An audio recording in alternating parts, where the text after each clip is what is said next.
আসসালামু আলাইকুম ওয়া রাহমাতুল্লাহি তাআলা ওয়া বারাকাতুহু।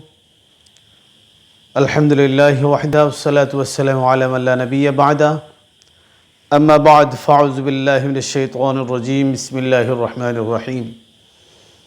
লা ইয়ানালুল্লাহা লুহুমুহা ওয়ালা দিমাউহা ওয়ালাকিন ইয়ানালুহুত তাকওয়া মিনকুম। সাদাকাল্লাহুল আযীম। লিকুল্লি কওমিন ঈদুন ওয়া হাযা ঈদুনা।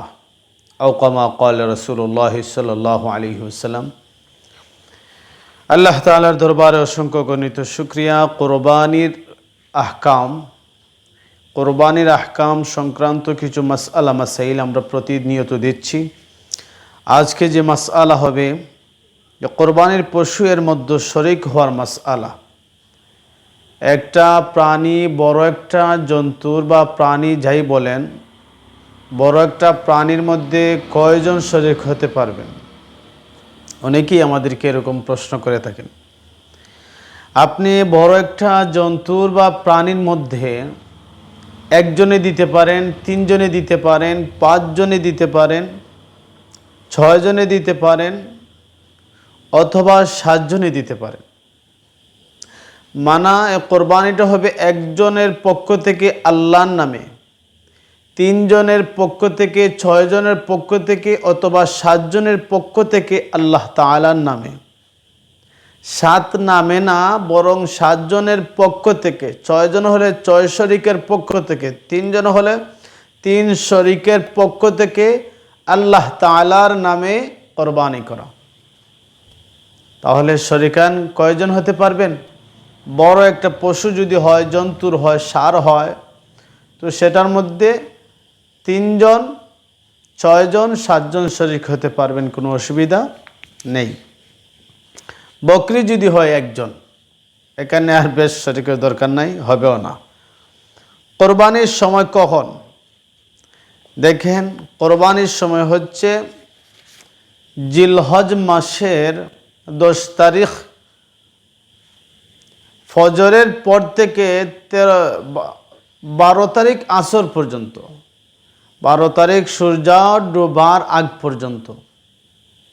তবে উত্তম হচ্ছে 10 তারিখের পর, 10 জিলহজের পরে যখন আপনি ঈদুল আজহার নামাজ পড়ে নেবেন, নামাজের পরেই কোরবানি করা উত্তম। আগে না আসা ভালো। বিভিন্ন কারণে করা যায়, তবে আগে না আসা ভালো। উত্তম হচ্ছে জামাতের নামাজ পড়ার পর 10 জিলহজের দিন জামাতের নামাজ পড়ার পর থেকে একবারে 10, 11, 12 তারিখ সূর্য ডুবার আগ পর্যন্ত কোরবানি করতে পারবেন।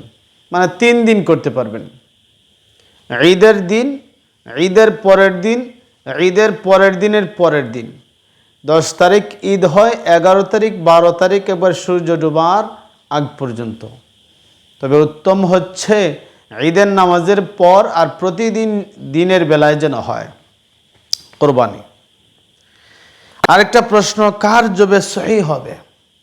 দেখেন, নিজের পশু, নিজের কোরবানির পশু নিজে করা মুস্তাহাব, উত্তম, ভালো। তবে হ্যাঁ, যদি সে নিজে না পারে তাহলে তার স্থলাভিষিক্ত জাননেওয়ালা, পারনেওয়ালা ব্যক্তিকে দিয়ে তার দ্বারা করিয়ে নিতে পারবেন, অসুবিধা নেই।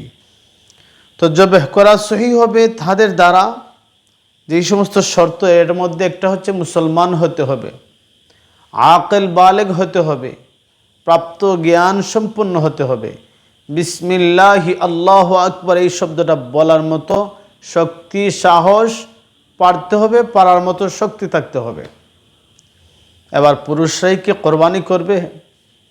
দেখেন, মাসআলা হচ্ছে যদি পুরুষরা নয়, পুরুষ এবং নারী যে পারে, জানা থাকে, পারে, সাহস করে বলতে পারে, করতে পারে জবাই, তাদের দ্বারাই হবে। এতে নারী হোক পুরুষ হোক সমস্যা নেই। ফতোয়া শামী থেকে এরকম মাসআলা সংযোজন আমরা করেছি, আমরা সংগ্রহ করেছি আপনাদের জানার স্বার্থে। এবার আরেকটা মাসআলা হচ্ছে শরীক যারা হবেন, শরীক ব্যক্তির নিয়ত পাকা হতে হবে অবশ্যই। রেজায়ে মাওলা, আল্লাহ তাআলার সন্তুষ্টি আপনার নিয়তে থাকতে হবে। কলবে থাকতে হবে, জবানে থাকতে হবে, ইরাদা থাকতে হবে। সবগুলো যেন আল্লাহ তাআলার সন্তুষ্টি উদ্দেশ্য হাসিলের নিয়ত যেন হয়। যদি একজনে দেন, তিনজনে দেন, 6 জনে দেন, 7 জনে দেন, প্রত্যেকের নিয়ত যেন থাকে আল্লাহর সন্তুষ্টি। কোনো মানুষ দেখানোর উদ্দেশ্য যেন না হয়। যদি কোনো মানুষ দেখানোর উদ্দেশ্য হয় তাহলে আপনার কোরবানি সহি হবে না। কোনো মানুষ যেন আপনাকে বাহবা দেয়, বড় লোক বলে, বড় সম্পদশালী বলে, সুনামের জন্য এমন যদি হয়, আপনার কোরবানি হবে না। 7 জন শরিক হয়ে যদি একবারে ওট দিয়ে দেন আর একজনের নিয়ত যদি পাকাপুক্ত না হয় তাহলে আপনাদের কোরবানি হবে না। বিদায় যারাই শরিক হবেন আগেই শর্ত করে রাখবেন সবার ইচ্ছা যেন আল্লাহর সন্তুষ্টি হয়।